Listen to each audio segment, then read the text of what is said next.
Minasan konnichiwa. Chers élèves, bonjour et bienvenue dans ce cours de japonais. Aujourd'hui, nous allons apprendre à nous présenter. Nous avons choisi de vous donner un format sous forme de dialogue plutôt que de simplement vous donner une série de vocabulaire. Apprendre le japonais avec des dialogues permet d'appliquer concrètement ses connaissances. Nous allons pouvoir tirer des dialogues, du vocabulaire, des règles de grammaire, etc. que nous pourrons voir en détail dans d'autres vidéos. En première partie, je vais me présenter en indiquant mon nom, mon âge et d'autres informations. En seconde partie, nous verrons les explications détaillées de chaque phrase. Allons-y, commençons ce cours de japonais. はじめまして、レナと申します。36歳です。日本人です。よろしくお願いします。 Voyons maintenant l'explication détaillée de chaque phrase pour que vous puissiez utiliser ce dialogue afin de vous présenter. Bon, c'est plutôt un monologue, mais on va voir les questions qu'on pourrait nous poser pour toutes les phrases proposées ici. Commençons par hajime mashite. Cette expression signifie enchanté. On l'utilise exactement comme en français. À noter, ici, enchanté est au féminin. Mais en japonais, il n'y a pas de notion de masculin-féminin, ni de singulier pluriel. Ensuite, Renato mooshimasu signifie je m'appelle Rena. Nous allons voir trois façons en japonais pour dire je m'appelle. La première de cette liste, レナと申します。 Renato mooshimasu, est la plus polie des trois. Ensuite, on peut simplement dire レナです。 mais Lena des peut vouloir dire aussi c'est Lena. Ok, troisième façon de dire je m'appelle, レナと言います。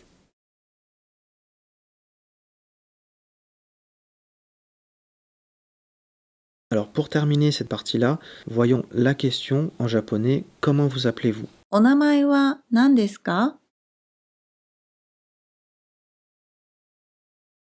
Passons à la suite.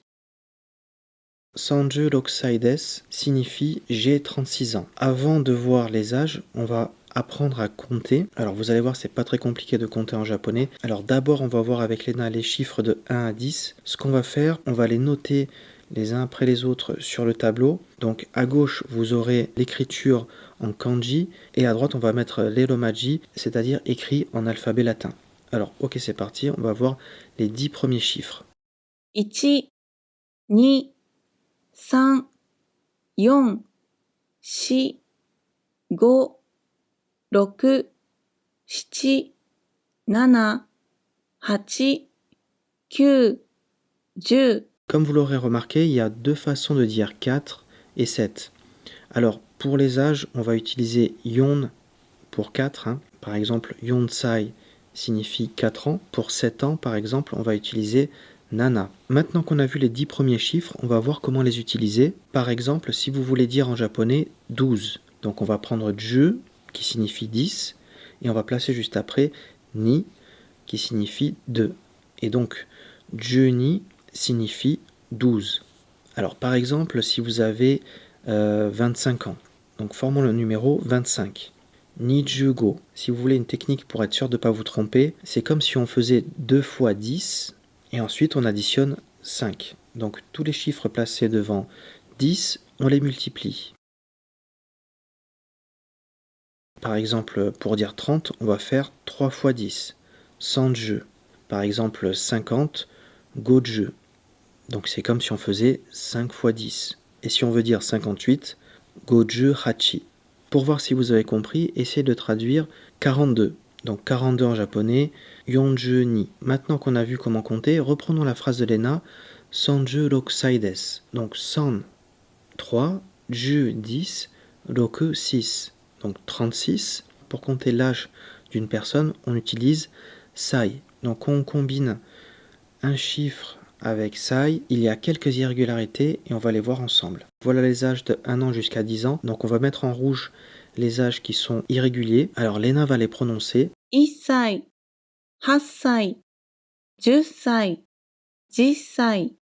Donc à la base, on a vu tout à l'heure que ichi signifie 1. En fait, quand on combine ichi et sai, ça donne issai. On essaye de tenir le S un temps supplémentaire. Issai. Pareil avec Hasai, on a vu que Hachi signifie 8, mais quand on combine Hachi et Sai, ça donne Hassai. Et la même chose avec Jusai, donc à la base, Ju signifie 10. Alors il y a aussi une autre façon de dire 10 ans, donc c'est la suivante, jissai. Donc jissai sera utilisé plutôt dans les discours très conservateurs qu'on va retrouver notamment dans les médias, à la télévision. Bon, nous, si on se présente, on va plutôt dire jussai.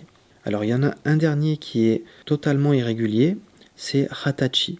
Hatachi signifie 20 ans. Alors pourquoi il est irrégulier? Parce qu'en fait c'est l'âge du passage à la majorité. Alors on peut dire nijusai, c'est accepté, c'est compris, mais dans la vie de tous les jours on va plutôt utiliser hatachi. Voilà, c'est plus courant d'employer hatachi. Par exemple, si on reprend 42 qu'on a vu tout à l'heure, ça donne yonju nisai.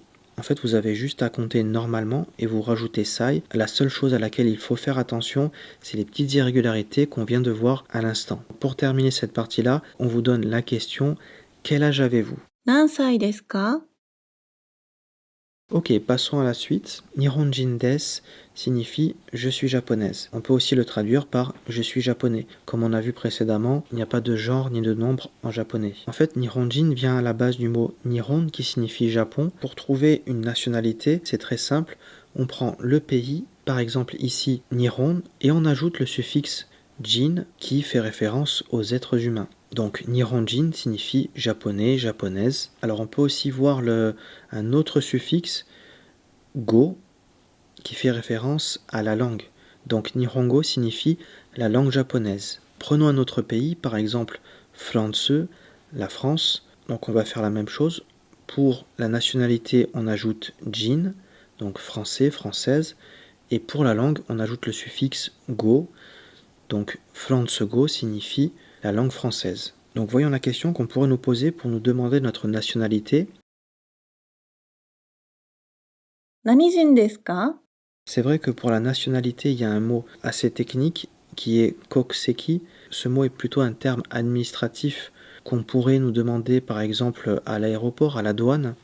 Mais voilà, qu'on fait connaissance avec quelqu'un, si on est amené à lui demander sa nationalité, on va plutôt utiliser Nanijin desu ka. C'est plus sympathique et plus naturel. Ok, passons maintenant à la dernière phrase. Yoroshiku onegai shimasu. Donc ravi de faire votre connaissance. Yoroshiku onegai shimasu, c'est une expression qu'on va utiliser pour conclure les présentations. Donc c'est vrai qu'en français on a l'expression ravi de faire votre connaissance ou enchanté de vous connaître, etc. Mais c'est pas vraiment obligatoire. Alors qu'en japonais on va vraiment conclure les présentations avec Yoroshiku onegai shimasu.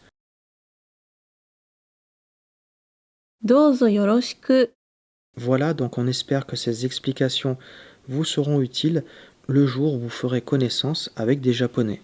Si ce cours vous a plu et que vous voulez être averti de notre prochaine vidéo, abonnez-vous à la chaîne et activez les notifications. La prochaine fois, nous verrons les salutations et les formules de politesse. Et dans 2 autres vidéos, nous étudierons séparément la particule wa et des que nous avons vues dans le dialogue d'aujourd'hui. On espère que ce cours de japonais vous a été utile. À bientôt pour un prochain cours de japonais.